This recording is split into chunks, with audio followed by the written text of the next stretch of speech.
president a bum. We all know how much sports brings us together, how much passion it has, how much we love and care, and the friendships and everything that it creates. And for him to try to use this platform to divide us even more, it's not something I can stand for, and it's not something I can be quiet about. Joining me now is Republican Senator Rand Paul of Kentucky, who has said he's a no vote on the Graham-Cassidy bill. Senator Paul, welcome back to Meet the Press. Good morning. Thanks for having me. I want to start with the president didn't just single out John McCain. He singled you out, too, at the Alabama rally, but in more hopeful tones. Let me play it and get you to respond. Rand Paul was on that list. They say, don't even waste your time calling him. He voted twice, yes, okay? He was very good. And I haven't given up on him because I think he may come around, okay? All right, Senator, in the president's words, are you going to come around? Well, I've always been a yes for repeal, but the bill, unfortunately, the Graham-Cassidy bill, basically keeps most of the Obamacare spending, almost all of the spending, and just reshuffles it and block grants it to the states. So I don't think block granting Obamacare doesn't make it go away. It just means you're keeping all the money we've been spending through Obamacare, most of it, reshuffling it, taking the money from Democrat states and giving it to Republican states. I think what it sets up is a perpetual food fight over the formula. What happens when the Democrats win? They're going to try to claw back that money from Republican states and give it to Democrat states. This is a bad idea. It's not repeal. However, all that being said, if they narrow the focus to the things we all agree on, expanding health savings accounts, giving governors more freedom through waivers, slowing down the rate of growth of an outrageous or out of control entitlement spending, sure, I'd be for that. But I'm just not for this block granting concept because to me that is an affirmative vote that I've agreed to keep Obamacare. Well, I would say this. If you cannot accept the block grant concept, then there is no way you'll ever support this bill. Is that fair to say? Because that's the centerpiece of this bill. Well, they could remove the block grants from it, and then we could vote on what we actually all agree on. Wasn't that HSAs, skinny repeal? Well, I think there's a little more actually in this bill than skinny repeal if you remove the block grants. But the problem I have as a conservative, look, I started my political career campaigning against Obamacare. I went to rally after rally saying we would repeal it. I can't in good conscience vote to keep it. All of the spending and say, oh, now it's, because once we do, the Republican name will be on health care, and this isn't going to work. So we're going to end up having Republicans absorb the blame for a terrible health care system. So if block grant is in there, you're a no. There's no room for you to move. I would vote to block grant at pre-Obama levels. If you want to look at 2009 and you say, do you want to block grant Medicaid? I would have been a yes. But after you doubled the spending on all of these entitlement programs, we have a $700 billion deficit this year and a $20 trillion debt. We can't just keep piling on new money. There has to be a few conservatives left in Washington who will say, we really were for repeal and still are for repealing Obamacare. Let me ask you a question and you've probably heard the speculation in sort of back channels, but the National Review put it this way about you.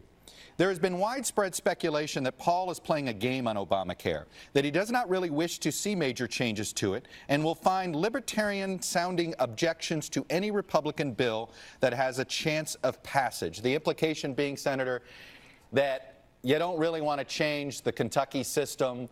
There's a lot of people in Kentucky that like the system, but you can't get caught ever saying that. Well, I think what that is a personal insult to my character, and coming from the pro-war National Review, I don't doubt that they would say that. This is a bunch of neocons who don't like libertarians, frankly, and so yes, they don't like me, and so they personally insult me and say, oh, this is all a charade. But I think most people who follow my position would find that, as a physician, there's not been a more consistent voice for repealing Obamacare. I've put forward replacement ideas. Right now, I'm still working with the president on letting people buy across state lines in groups, healthcare associations, and the president's assured me that's coming. By executive action within the next couple of weeks, he believes he can do this. The Secretary of Labor believes he can do this. I think we have some good news that'll get millions of people access to inexpensive insurance. So, no, I keep working on all fronts for free market solutions, but I'm just not for block granting Obamacare and calling it a day and say, oh, well, we're keeping it, but we're just going to divvy it up. I got to ask you your reaction. There's been a lot of back and forth between the president and the leadership in North Korea. The rhetoric has been, shall we say, not not high. It's been a little low. You've had the president tweeting, Kim Jong-un of North Korea, who is obviously a madman who doesn't mind starving or killing his people, will be tested like never before. Just heard Foreign Minister of North Korea speak at UN. If he echoes thoughts of Little Rocket Man, they won't be around much longer. But then you had the leader of North Korea calling the president also some pejorative in his language. Are you concerned that we're going down a road we can't sort of pull back from? Yeah, I think there is a problem. And if I were going to be sending messages to North Korea, I would say this.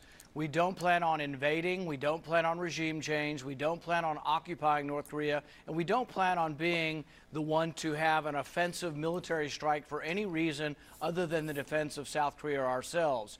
I would also say there is no good military option for us, but also for them, and they need to realize that in no uncertain terms, that there is no option for them to use military weapons, because the results would be catastrophic for them, but also the results would be catastrophic for everybody on the Korean Peninsula. So I hope we can ratchet down the rhetoric, but I'm also still a believer that China can be coaxed into this. And the one thing that I've offered that no one else has is I would actually say to North Korea, if you'll dismantle your nuclear weapons, I would invite China to be part of an international force on the DMZ to help keep peace within there. And I think that would reassure the North Koreans that we won't come in. But I will tell you that the whole problem here started with Hillary Clinton and Barack Obama bombing Libya after they gave up their nuclear weapons. That sent a terrible message to North Korea that we weren't to be trusted. And finally, you brought up your libertarian ideology. I'm curious, what do you make of what many NFL players have been doing in their protests and the president's criticism of them? Appropriate? Well, you know, I've been outspoken in saying that there is racial injustice that comes from our war on drugs. There's a disproportionate impact on minorities in our country. We should speak out about that, and we should do something about that. I've been outspoken and unhappy that we fight undeclared wars in foreign lands. All that being said, though, if you ask me, am I proud of my country? Yes. Am I hopeful for my country? Yes. Do I think America's a better place to live than any place in the world? I guess my reaction would be, I don't hesitate to criticize policy when I think it needs it, but I stand and say the pledge, and I think people should, and that would be my advice. If anyone asked me is, or if a kid asked me, I think you should stand, still complain, have your focus, but I just think really that this is the greatest country on the planet, probably in recorded history, and we need to be proud of our country and at the same time try to make it a better place. So you think the president was appropriate in criticizing NFL owners for not cutting these players that do this? Well, you know, I think that people have the right to protest, and I think that I understand their protest and actually join some of the things they're unhappy with. I personally stand and say the pledge, and I think that's the better way to do it, and take your complaint in a different venue. I understand that, but you didn't address my question about the president. Well, I probably, if I were president, probably would not get involved in this. Okay. And the thing is I do think, though, that the NFL makes money off of its fans. And the one thing you could hear from Trump saying that to that crowd is tens of thousands of people. And I think a lot of people across the country don't understand sort of disrespecting the flag or disrespecting the country. Look, see, I can stand up in my state and have real serious complaints about fighting an unconstitutional war in a foreign land, but at the same time show that I'm very hopeful and patriotic, and I think you can do both at the same time. Senator Paul, I will leave it there. Thanks for coming on and sharing your views, sir. I appreciate it. Earlier this morning,